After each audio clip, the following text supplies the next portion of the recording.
While freedom lovers around the globe were celebrating the news that some Canadian provinces were loosening their COVID mandates, Canadian Prime Minister Justin Trudeau chose the Ontario province to make a stand against the protesters. As tyrants tend to do, Trudeau invoked broad governmental powers in a bid to stop the protest and to regain some control.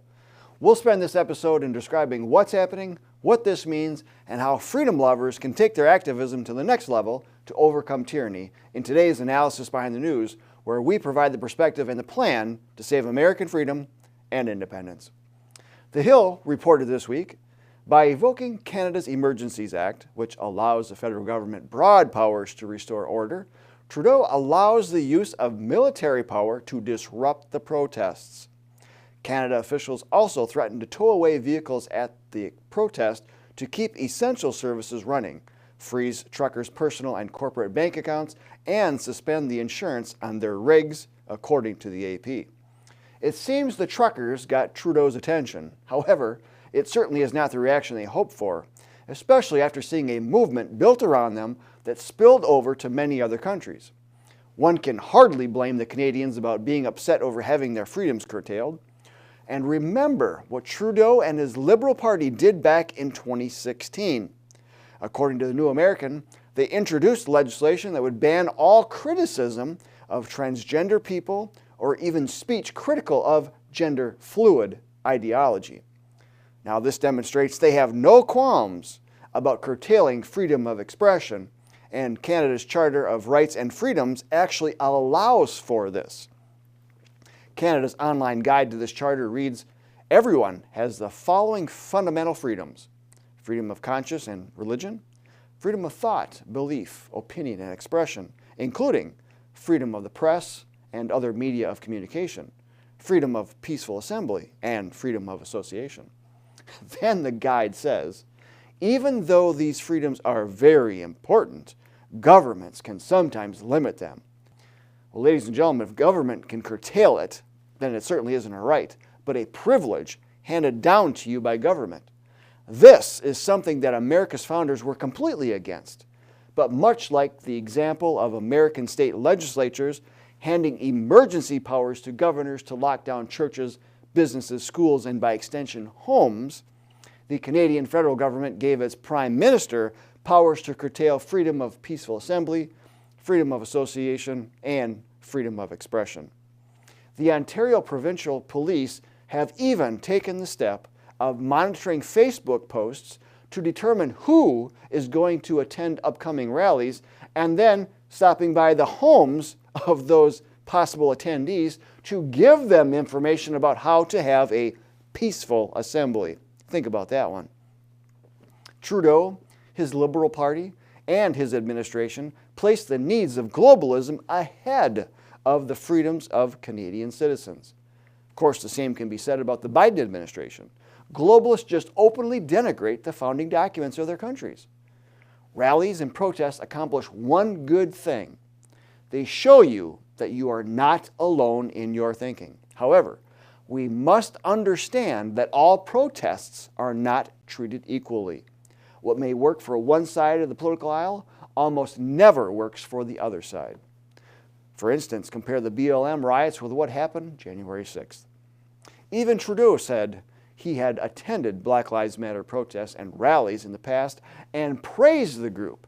But when it comes to the truckers, he's ready to call out the military, seize bank accounts and trucks of the drivers, and violate as many rights as possible to shut them down. Another example of Canadians closing down roads once led the Canadian government to clamp down and arrest those protesters. The New American reminds us that on July 11, 1990, a band of Mohawk Indians had a property dispute with developers and blocked the roads leading into the disputed area.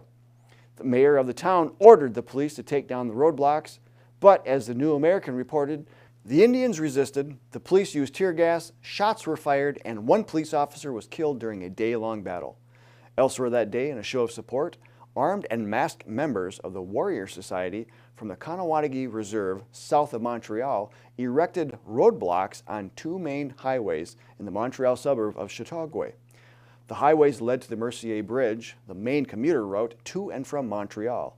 Some 60,000 daily commuters were affected during the weeks of conflict and negotiation that followed. Long story short, the Prime Minister sent in 900 Army troops to dismantle the barricades after an agreement was reached. About 24 heavily armed Indians were eventually arrested nearly 2 months later. Now, given this history, it's no surprise the convoy members would be viewed as enemies of the state and treated as such. The Ambassador Bridge crossing into Michigan is now open, but other convoys persist in blocking other crossings. Earlier in the week, Sean Hannity interviewed one of the convoy's spokesmen. It's a 3.5-minute clip worth watching. Benjamin Dichter asked the rhetorical question, "What are we guilty of? Some trucks parked illegally?" Trudeau said in his press conference that he's not going to call in the military, and we were all laughing because our response was, yeah, you tried that last week, and the military said thanks, but no thanks. This is not within our purview. And many of us have families in military and policing, and that's how we found out. So, you know what they say? A general without an army is a fool. Justin Trudeau just hasn't realized that yet. According to the AP, the Biden administration urged Trudeau last week to use federal powers to end the truck blockade. An American convoy is currently being planned for the beginning of March to arrive in D.C. What awaits those truckers when they get there is anybody's guess.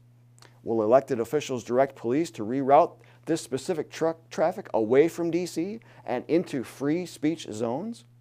Will Biden have the military reroute traffic? Will agent provocateurs cause problems and escalate into violence in order to get government to take action? And once the truckers get there, then what? Will they have a list of demands? The COVID mandates are being rolled back in many states, but larger companies may follow through on their mandates. Yet many truckers are individual owner-operators. Will Congress or the Biden administration actually listen to their demands? What are the next steps for the convoy? Now that there is some loose organization that has pulled together these truckers and supporters in the name of freedom, it's time to put the power of organization to some good. The advice of the John Birch Society, an organization that has been creating educated electorates for more than 60 years to preserve liberties, freedom, and independence, is to go beyond the protests. Either set up an organization with a solid ground game that can create long-lasting change, or join one that can. The trucking industry is heavily regulated, and unfortunately, many of the large carrier associations don't make much of a stand for freedom. Most have ignored the pleas of these convoys. Members of the John Birch Society include those of many professions, like trucking. They joined to become part of a nationwide effort to protect and restore American freedom. And there's really only one way to do so. You either control your government, or folks, it's going to control you. We do so through the means that the Founding Fathers demonstrated to build support for independence, through informing the populace. Learn more by visiting jbs.org and applying for membership today. Plus, contact Congress and your state legislature to stop all forced COVID-19 mandates. Links are in the video description. I'm Bill Hahn for the John Birch Society. Until next time, stay informed, stay active, and get organized, patriots.